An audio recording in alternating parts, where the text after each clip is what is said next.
بسم اللہ الرحمن الرحیم۔ السلام علیکم ورحمۃ اللہ وبرکاتہ۔ معزز ناظرین، اکثر یہ سوال ذہن میں آتا ہے کہ خانہ کعبہ پر جب پہلی نظر پڑے تو کتنی دعائیں مانگی جائیں؟ تو کیا کوئی ایک دعا مانگی جائے یا بہت ساری دعائیں مانگ سکتے ہیں؟ حدیث کے مطابق کعبۃ اللہ پر پہلی نگاہ جب پڑتی ہے تو جو دعا مانگی جائے وہ اللہ تعالیٰ قبول فرما لیتا ہے۔ خانہ کعبہ پر جب پہلی نظر پڑتی ہے تو جو دعائیں مانگی جاتی ہیں وہ قبول ہوتی ہیں۔ دیکھیں، دعائیں تو زیادہ مانگی جائیں تو اللہ خوش ہوتے ہیں، تو جتنی دعا مانگ سکتے ہیں مانگیں، اس میں تکبر نہیں کرنا چاہیے۔ ہاں، تھکاوٹ ہو، سستی ہو رہی ہے وہ ایک الگ بات ہے، اور خاص طور پر بیت اللہ پر جب پہلی نظر پڑتی ہے تو دعائیں قبول ہوتی ہیں، لیکن یہ بات یاد رکھیں، لوگ اس میں بہت ہی وہمی سے ہو جاتے ہیں۔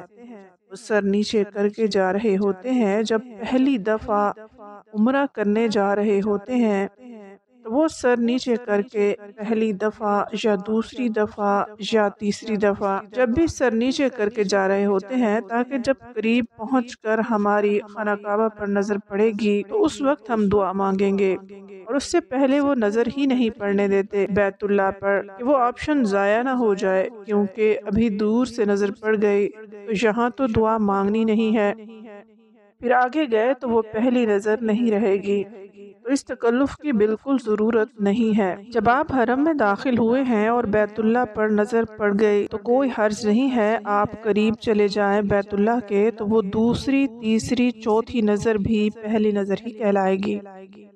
یعنی مسلسل جب آپ ایک کام کر رہے ہیں، بیت اللہ کے قریب ہو رہے ہیں، تو اس دوران جتنی نظریں بیت اللہ پر پڑیں گی وہ پہلی نظر ہی کہلائے گی۔ یعنی پہلی کا مطلب یہ نہیں ہوتا کہ بس جب ایک دفعہ نظر پڑ گئی تو آپ نے وہیں بریک لگا کے دعا مانگنی ہے۔ بعض دفعہ وہاں کھڑے ہونے کی جگہ نہیں ہوتی، تو اس لیے آپ کی نظر پڑ بھی جائے تو کوئی بات نہیں، آپ کنٹینیو چلتے رہیں، اور طواف شروع کرنے سے پہلے ہاتھ اٹھا کے دعا مانگیں تو انشاءاللہ اللہ تعالیٰ دعائیں قبول کرے گا، اور جتنی زیادہ دعائیں مانگیں اتنا اچھا ہے۔ اللہ تعالیٰ ہم سب کی جائز حاجات قبول فرمائے، آمین۔